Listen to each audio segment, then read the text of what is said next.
up, everybody? Welcome to BioS 3 Raw TV. Today I want to talk to you guys about something that I got a question from an individual the other day, and I thought it was kind of interesting because I guess I never really talked about it, and that wasn't I was trying to hide anything or hold anything back, but something that, as my personal life, I go through things and try to figure things out and try to grow as a person, individual myself. You go through so much that you sometimes forget to share some of the stuff that you go through, right? And you don't think that either it's important or people understand or it's not cool enough for people to pay attention to, like whatever the case may be, and you don't wind up sharing those things, and it's really still a part of who you are, right? So what I'm talking about is, the other day I heard someone actually approached me and asked me, that we were talking about, physique as opposed to bodybuilding, and when I left and went to physique and walked away from bodybuilding, would I ever go back to like classic physique, because that's where my physique really would have fit, and not necessarily in bodybuilding. I couldn't gain that type of mass. I would have fit in more of the classic style, type physique that is competing nowadays. And I said no. I said, I left the stage behind. It wasn't because I didn't love bodybuilding anymore. It wasn't because I didn't want to be better than I was the day before. I left bodybuilding, I left the stage, I left competing after my last competition because I no longer craved the spotlight. And I know that might sound a little weird, but just bear with me. So when I was younger and I started competing, the idea of competing and being one of the guys that was in the magazines, that was like, it was groundbreaking to me. It was like, oh, that's what I got to be. That's my destiny. I want to be that. I want to be that guy, like on the cover of the... These things are fucking reflecting the light too much. Just take that shit off. Make that shit square without the glasses.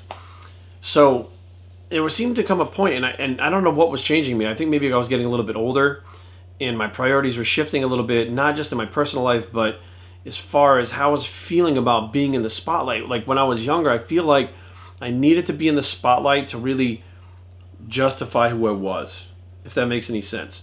So let me kind of walk you down the path of what this is. So where I come from in Warren, Rhode Island, like not many people become super successful in fields where people will wait in line for an autograph, or wait in line to take a picture, or when they see you, they go to shake your hand and they're shaking because they're so excited to meet you, right?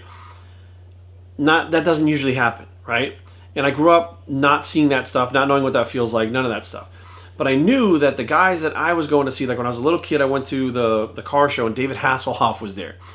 And it was Knight Rider. That was the whole big deal when I was a kid. And I went to meet David Hasselhoff. And I remember there was a big line, and I waited in line with my dad, and I was a little kid, and we got to actually sit in Kit, the Knight Rider car, meet David Hasselhoff. We took a Polaroid with him. We shook hands and stuff. And I remember thinking, like, that's the coolest thing ever. Like, David Hasselhoff has a line of people waiting to meet him. He's on TV. He's in the spotlight. That must be the awesomest thing in the fucking world, right? And then that's what I wanted. I wanted to focus on that. So I wanted to be like a pro BMX racer. I wanted to be a pro skateboarder. I wanted to play in a band. I was actually cutting an album by 13 years old in a studio with a band called Opposing Force. Literally in a studio at 13 years old. Because I wanted to be on stage. I wanted to be in the spotlight, right? I wanted to have that attention. I wanted to have that justification that if people want to see me, if people want to shake my hand, that makes me somebody, and I'm finally worth something. Because my entire life, I didn't feel like I was worth anything. And even as I was chasing that dream, I still didn't feel like I was worth anything. Like if you'd say, Joe, what are you worth? I said, nothing. Like I literally said nothing. And it is very much a genetic thing. Like my dad was super humble like that. Like my dad was an MP in the military. He was a Vietnam vet. I didn't even know he was a Vietnam vet. I didn't even know he was in the military during Vietnam. He never talked about it one bit. The military police thing, like there was pictures of him at his funeral, and I'd seen pictures here and there, like old scrapbooks and stuff, but he never talked about being military police. Like he was just a super humble guy. Like he was a great guy and everybody loved him, but if you asked him, he's like, I'm nobody, I'm nothing. Like that's what he'd say. I think I just inherited that from him. So I thought in order to be somebody, I had to be in the spotlight, and I chased it. And about 2012 was the first time I was at the Arnold. In 2011, I was making the YouTube channel, doing the YouTube channel, making content for the YouTube channel. And the first person that noticed me ever was at the Arnold, 2012. Carrie, my ex-girlfriend, and I were walking through the crowd, and this girl stops me. She goes, oh my God, are you in YouTube? Are you the bio guy? And I was like, oh my God. I'm like, yeah. She's like, oh my God, I love your stuff. It's so nice to meet you. And she's just smiling at me, and I'm like, thank you. I didn't know what to say. I didn't know what to do. She walked away and I was like, what the fuck? I'm like, that was incredible. Like somebody fucking recognized me. Like I was over the moon for this shit. I really was. I was like, oh my god. And my girlfriend Carrie at the time was like, wow, that's fucking crazy. Like some random person knows you from YouTube. It's insane. Fast forward, that was 2012. The following year, 2013, was the first year that I went to the Olympia. So I go to the Olympia, and by now the YouTube channel is doing fairly well. And I don't have a booth or anything like that. No companies, nothing like that working with me, nothing like that. So my good friend Jerry Beck owns Iron Asylum. Jerry and I have been friends for a long time. I love Iron Asylum. I used to wear this stuff pretty much like exclusively. I wore it all the time. And I said, Jerry, I'm coming out there to the Olympia. Can I advertise I'm going to be at your booth so that if anybody wants to like come meet me and say hi, like they know where I'll be for like a certain time? He's like, of course. He's like, fuck yeah, man. You can do whatever you want. Cool. He was just happy to, have me just hang around because we're friends. I'm an artist. He's an artist. I mean, I love his car. I actually have his comic book over here on my desk, which is in my files over here. Or maybe I put it in. No, it's right here. Yeah, I actually have his comic book that he gave me on my desk right here. And I went out to the Olympia. We got to the Olympia. Before I could even get through the crowd, like I walked in, I walked to the bathroom. My girlfriend went to the stage to watch Figure. It was on the main stage there. I literally walked to the bathroom, came out of the bathroom. It took me about 20 minutes to get to my girlfriend and her friends. Why? Because I was being stopped every 5 feet, being asked for a picture, shaking hands. They didn't see any of this. It was just me by myself. I was like, holy fuck. I'm like, what the hell is going on? I'm like, this is crazy. Like, I didn't, because if you're not going to these expos, people around here just know me as Jerry. Like, people at the gym, people at my gym where I train people. Nobody knew what the fuck was going on with this YouTube thing. And I finally get to the stage. She's like, where the fuck were you? It's been like 30 minutes to go to the bathroom. Was there a long line? I was like, no. I said, you won't believe this. People were stopping me. So we went to the booth for that certain period of time, and people were coming, and I was like, fucking, it wasn't a line, but there's 2-3 people deep waiting to talk to me. And I was like, this is where I want to be. This is what I want to be, right? And then I just realized that,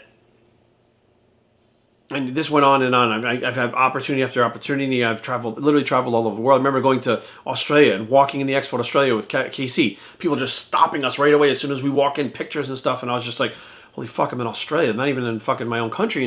And, people, they're stopping me. I'm like, this is fucking insane. And then I realized that the reason why everybody wanted to talk to me, the reason why they wanted to take pictures with me and shake my hand is not because of this YouTube channel. It's because of me. I actually fucking finally understood that by just being myself, I put myself in the spotlight like that. And I realized once I got there, just being me, I no longer needed the spotlight. I didn't need it. I didn't crave it. I didn't want it anymore. I mean, I'm happy to have it, right? I feel blessed and I feel very fortunate to have anybody show up to shake my hand.